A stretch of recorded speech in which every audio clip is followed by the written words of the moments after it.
Hey, how's everyone doing today? Today I want to talk about a friend of mine. He sadly passed away. His name was Alex, and I'm going to tell you his story. Maybe this story will benefit you. I don't know, maybe financially. Maybe the reason I'm going over the story is maybe to keep his memory alive, or I'm not sure yet, but I was thinking a lot about him, and I was like, well, let me make a video of him. Maybe someone will learn something from my friend Alex. So I've known Alex probably for more than 18 years. Okay, so I'm 32. My mom and his mom are best friends, and that's how we basically met. So I consider Alex the most successful investor I have ever known. And I'll tell you a story. Maybe I'll tell you a story about his success, and maybe that will help you in the future. Okay.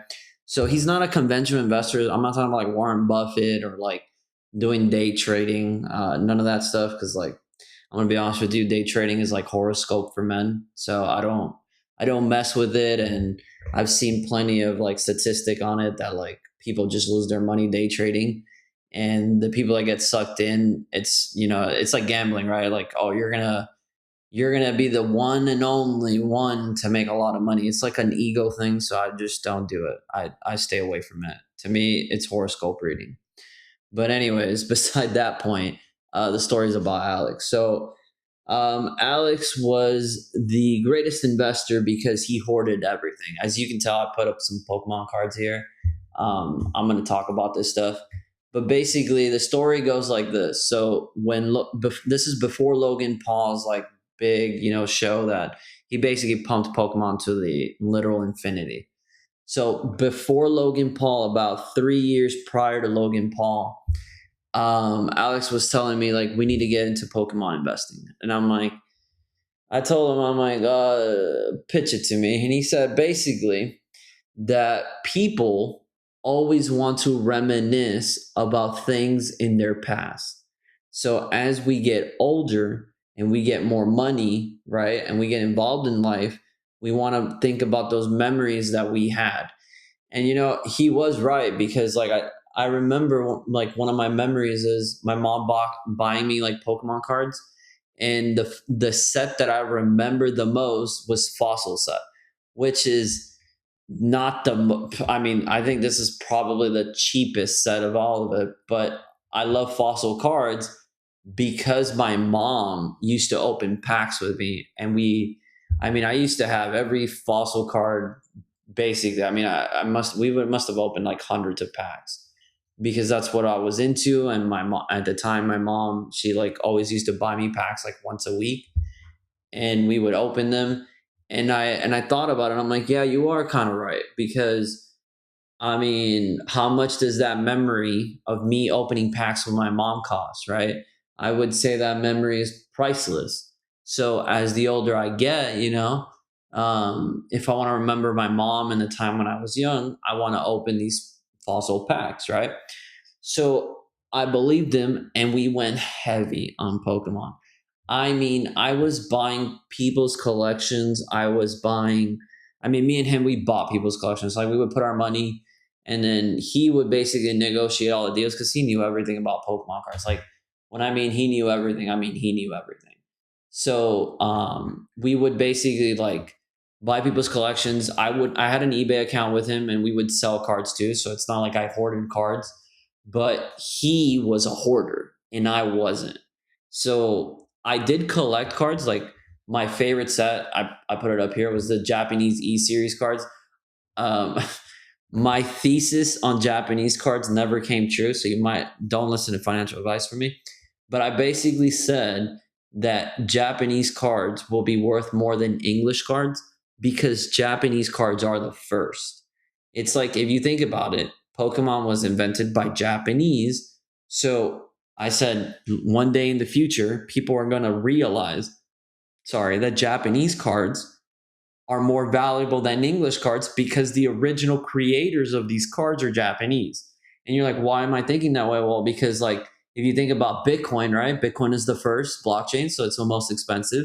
if you think about all the baseball cards, all the basketball cards, or anything that is collectible, the first is always the most expensive, right? So, like, in my head, I thought, well, being Japanese, being the first is going to be the most expensive. Alex, he was not, he was like, yeah, that's kind of a crazy idea, but we should just collect everything. And we spent years collecting stuff. The funny thing is, and I guess the lesson that you can learn from Alex is that unless you make a ton of money, don't sell what you have. Okay.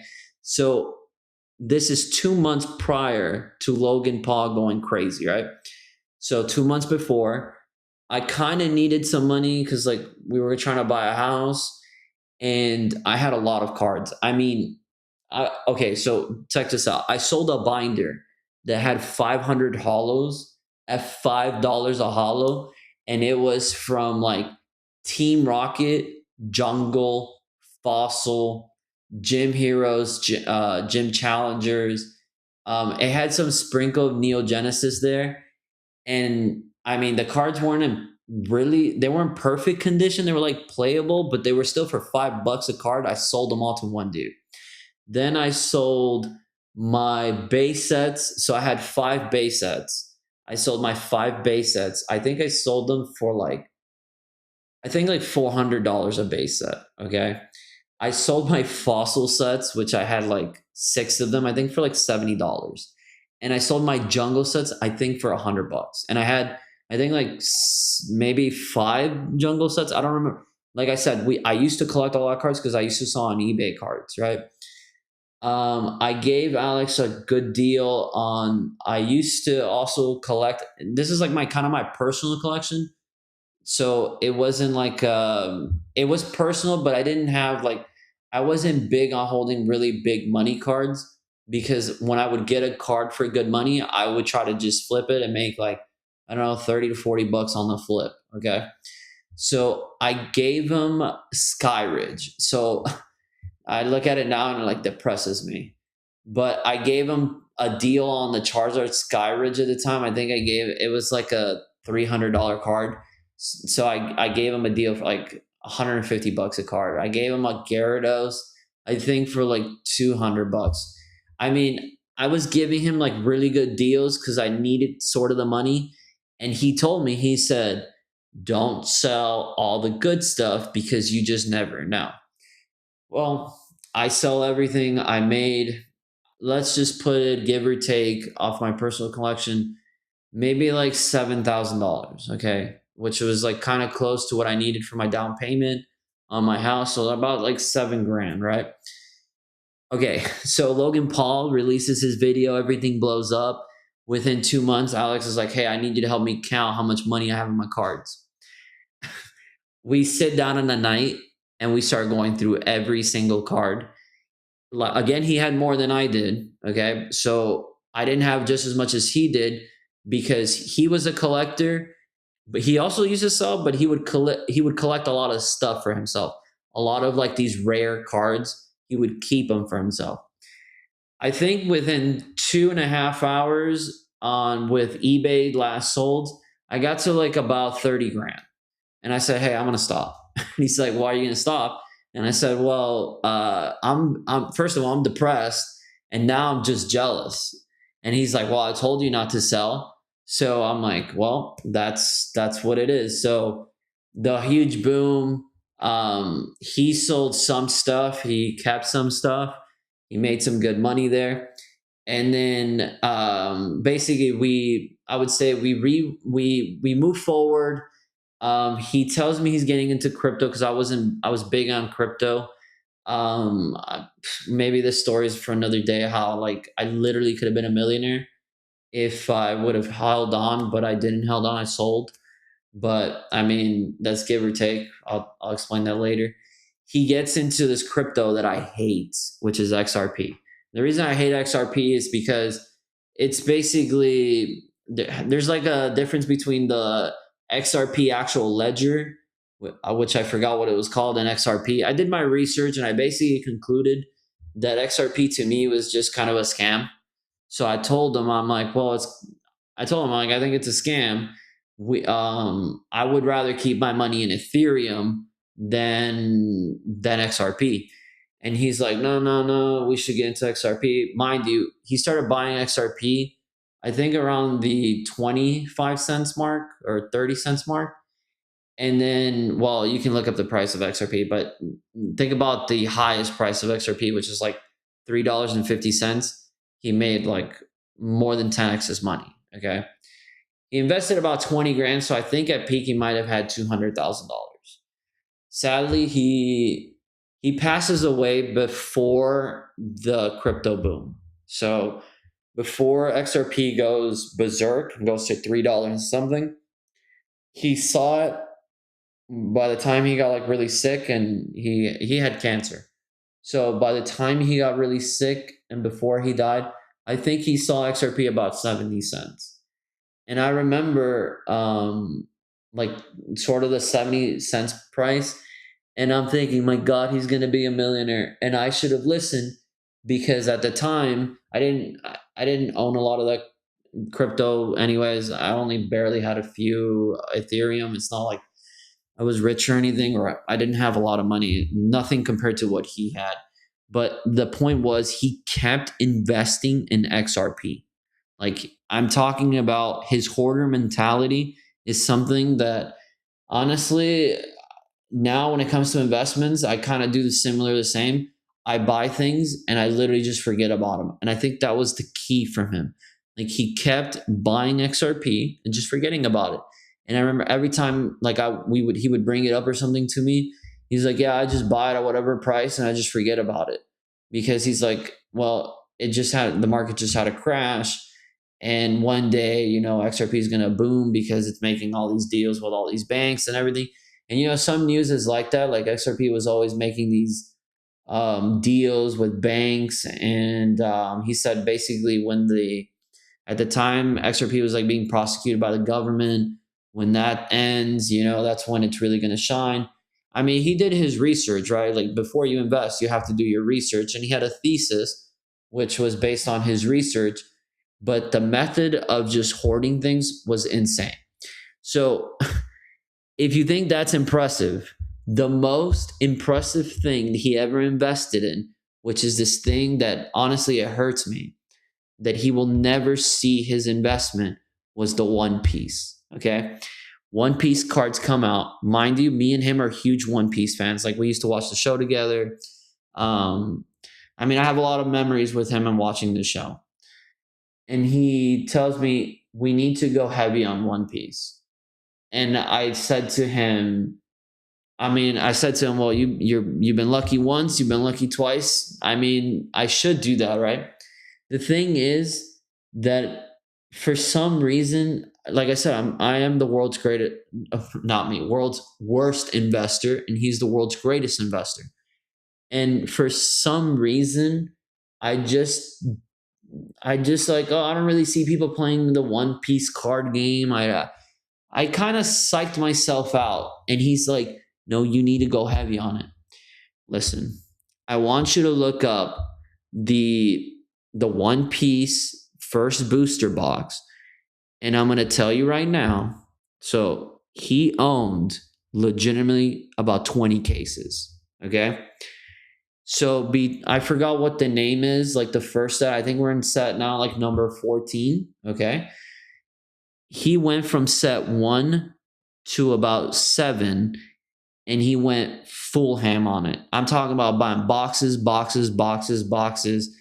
stacking them all. Like, I don't know how much money he has, because like so Alex is my friend because I don't know if I mentioned this, but his mom and my mom were best friends. So he was like my cousin in a way, right? Like, I used to call him my cousin. My uncle, in his house, when he gets really sick, he moves in with my uncle because he had his own house. He rented that house out. He moved in with my uncle. And the room that, he had, all his stuff is there. And my uncle said that he's never going to touch that room no matter what. He doesn't care what the price of any of those things are. So I think this is in around Christmas time. Like we meet at my parents' house, like we're talking. I told my uncle, I'm like, do you really want to know how much Alex might have inside One Piece? And he said, I don't want to know because like the money doesn't matter to me. And I told him I think you should know because it's in your house and I think you might put it in the bank. And he was surprised when I said that to him. He's like, oh, how much do you think he has? Well, I told him, I'm like, from my rough calculations, because like I know what Alex has, but I don't know exactly what he has because I don't really count it. He just tells me he buys this. I told him like he might have $500,000. And I'm saying this right now, but it's true. He legitimately might have $500,000 in One Piece cards. And he was like stunned. He's like, I can't believe it. And I'm like, well, I told him, I'm like, you might as well take stuff to the bank. He's like, no, I'll just put cameras around the house because I don't want anybody to touch that room. And it's crazy, but he is the greatest investor ever. If you think about it, he's churned, I don't even know, let's say probably when he was buying those booster boxes, I don't know, maybe 20 grand. He probably turned 20 grand into $500,000, right?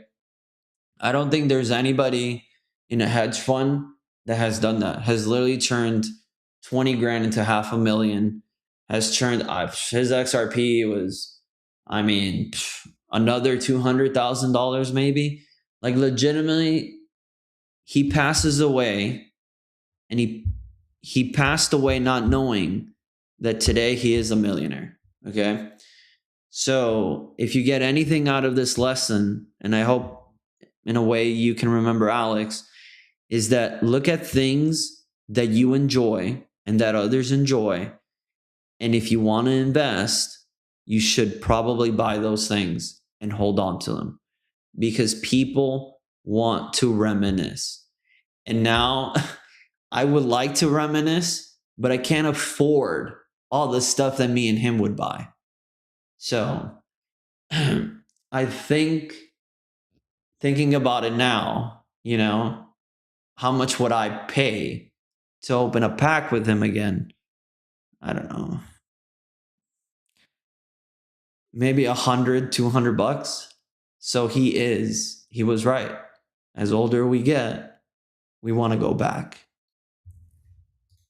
And that's the end of that video. Take care.